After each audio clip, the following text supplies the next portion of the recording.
Good evening. Good evening. It is Thursday night at 9:30 p.m. So that means it is time for the Burning River Browns Talk Show. I am Lou Marconi at El Marconi 251 on Instagram, at El Marconi 1973 on Twitter X. This is a part of the Fanatical Elves Network, which is a subsidiary of the Fans First Sports Network. Please, Fanatical Elves, like, share, subscribe, hit that notification bell. We have a lot of great people providing a lot of great Browns content. I just came off the Fanatical Elves show with John Suchan and with Jarrell and Sam. They do their shows. They do great jobs. And we had a lot of great, interesting things to talk about. Hey, I'm going to talk about the mandatory minicamp getting wrapped up here today. Any storylines to talk about?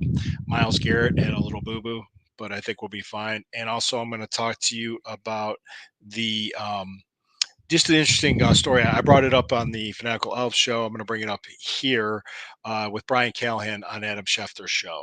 So I thought it was interesting. But before we go any further, without any further ado, I need to take a break to pay our bills for our sponsors. So let's just go ahead and do that right now.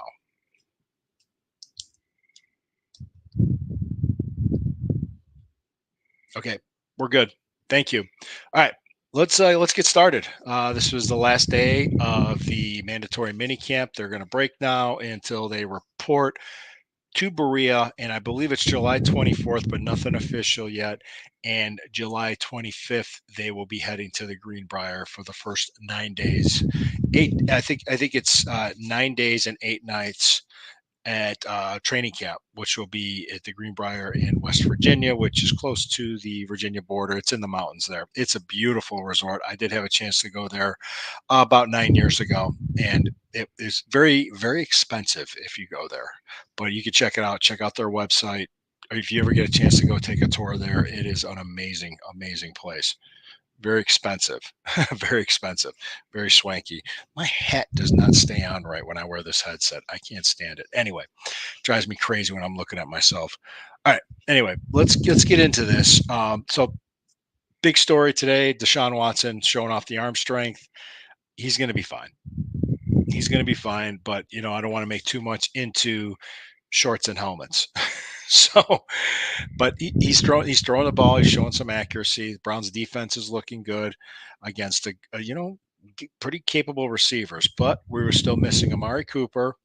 I talked about it on the other show. I think most people in Cleveland and most media people in Cleveland think that he's going to have a deal in place by the time training camp starts. This isn't going to drag out that long, and it's just a part of the process. And colleagues in the Fanatical Elves were asking me, like, well, why, why are people that upset about it? I think it's because we have confidence in the competence of the people running the team. We think Andrew Berry and the front office are going to do Amari Cooper right and take care of him and sign him into a fair deal. And Amari Cooper will think it's fair and he'll sign it, and he'll be here at the start of training camp. We'll get the season underway, and we're ready to make our run. Also, an interesting story that came out was that Myles Garrett tweaked his hamstring. He pretty much didn't do anything the rest of the day because they figured he really didn't go inside. He talked to the trainers a little bit, got a cart ride back to the locker room area. But he that was after practice. He was still on the field the whole time talking to trainers. He's working by himself. He just I think it was more precautionary than anything, and he should be fine. Even Coach Kevin Stefanski said he should be fine. But just the initial reaction that Myles Garrett got hurt, people tend to overreact. So he's going to be fine. All right. Interesting thing about the training camp schedule, I think because there's going to be a lot of construction happening in Berea, with the team's complex. There's not going to be that as many practices open to the public. That's what I heard. So just keep an eye open. They didn't announce it officially yet, but there's going to be a lot of renovations happening there and a lot of expansion. So it's not going to be as accessible this season as it has been in the past. And hopefully that changes by next season. So we'll see. So we'll see what that is. And what? Yikes! Right, Sherry. What are you talking about? Was it something I said earlier and just noticed the comment? So feel free to add. But interesting story. Going along with now that mini camps wrapped up, we're going to start training camp in the end of July. Oh, she said Miles. Okay. Yep. Yeah, it was a yikes, but he's fine. He's fine. Thank you, Sherry. Much appreciated. And hey, looking forward to tomorrow. I hope you are. And Miles is okay. Yes, he is okay. You didn't answer that with a question mark, but he's fine. Yes, Miles is okay. He's a okay. He's fine. So going back to it, there was Brian Callahan, the new coach of the Tennessee Titans, was on Adam Schefter's show, and he told an interesting story in regards to his father, Bill Callahan, who was up until this offseason the offensive line coach for the Cleveland Browns. Excellent, excellent offensive line coach, and the Browns love having him, and he liked being here. My understanding from what Brian Callahan said was the year before he was in talks to be the Colts head coach, but he didn't get the job. And I think part of the reason was I think they wanted Brian to bring his father with them to help him and mentor him. And they thought he could groom him into being a really good head coach. Bill didn't want to go. He didn't want to leave Cleveland last year. And he says, I'm happy here. I'm fine. You go ahead. You do your thing. I fully support you as your father. Well, fast forward a year later, he gets the Tennessee Titans job.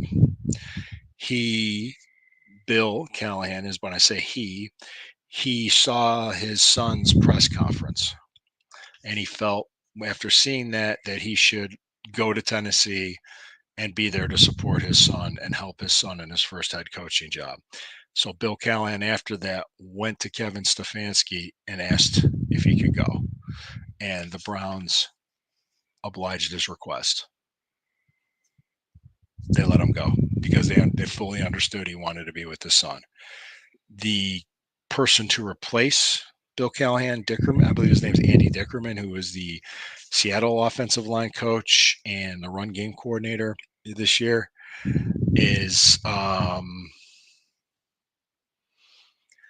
he was like somebody that learned under Bill Callahan. I think when at the Jets, I remember hearing that somewhere that he did. So it was like a student of Callahan. So and hopefully there won't be much of a drop off if at all, because I think we have a very talented offensive line. We have a very talented team.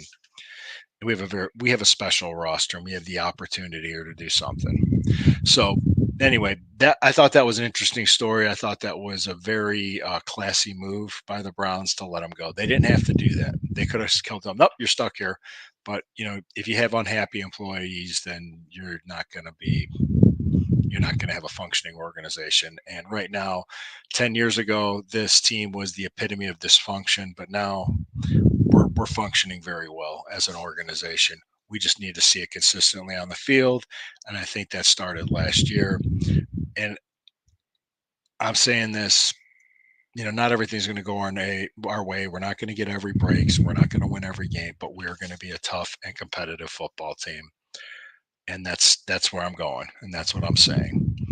Now, tomorrow night, 9:00, I will have Amelia Chapman, a special guest on my show, along with my regular co-host on Friday nights, Sherry from Bougie Sports, the Squad Pod. So looking forward to that. Looking forward to having you here and commenting. Sherry, can't wait. So we're going to have a lot of fun. That's it for tonight at night. That's it for tonight on Thursday night. So I look forward to seeing you guys tomorrow night and she is looking forward to it too.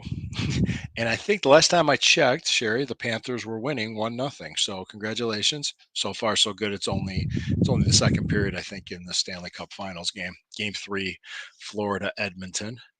So yep, Fun Friday. That's us. Fun Friday.